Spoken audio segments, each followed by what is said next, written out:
And now we turn to meteorologist Cody Bailey, who is in Warrick County, and he's been checking out the damage from the tornado that occurred late yesterday afternoon, and he has the latest live. Cody?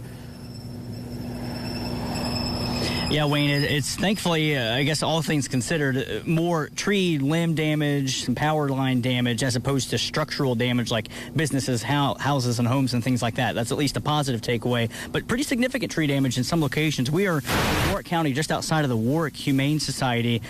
Several tree branches and trees down on their property, including their sign. Check that out. That is a metal sign that was bent at a 90-degree angle from the winds. Again, the Weather Service saying that winds along the tornado path could have been anywhere up to 110 miles per hour. That is, again, fortunately, that the winds really confined to the damage on trees. Unfortunately, though, Warrick County officials confirming that a man did pass away from a heart attack from cleaning the debris after the storm, which will go down as an indirect death from severe weather. But it's a feeling somewhat of deja vu. The National Weather Service, once again, in the tri-state, confirming a tornado, surveying damage as many remain without power, and those cleanup efforts continue.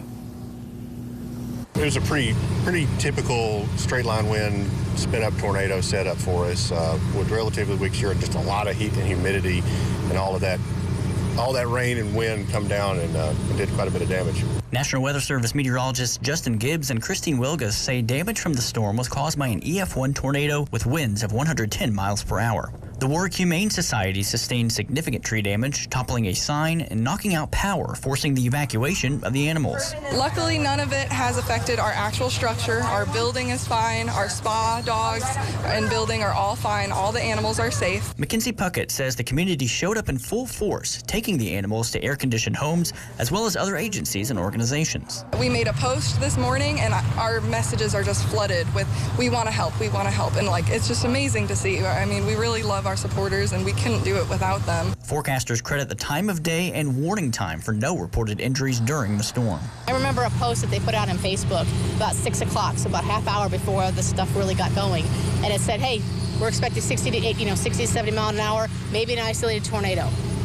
It doesn't get more forthright than that. These tornadoes in the summer especially, they spin up very, very rapidly. It's not like some of the tornadoes we've had before where we can tell you 20 or 30 minutes in advance it's going to happen. This spun up and it was on the ground. We warned, and folks had a few minutes, to get to cover. Now the focus is on cleanup efforts, all amid dangerously high heat and humidity. We're committed to our job. I mean, I personally have never had a job that I felt so emotionally attached to, my job matters to me, and that's how all of us feel.